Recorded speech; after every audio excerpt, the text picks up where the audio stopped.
في قاعدة بتقول if you cannot handle your aloneness you cannot handle your success.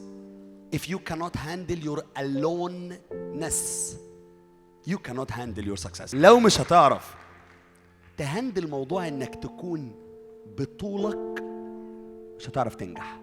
عشان لو ما عرفتش تتأقلم مع الوحدة وانك تكون alone وتطور نفسك لحالك، هتلاقي نفسك وقفت في مرحلة اسمها مرحلة الانتظار. You are waiting the magic to happen and in life there is no magic. You are losing the control of your life. انت بتفقد التحكم في الحياة بتاعتك. حد تاني مستني يجي لك يتحكم لك فيها. It will never happen.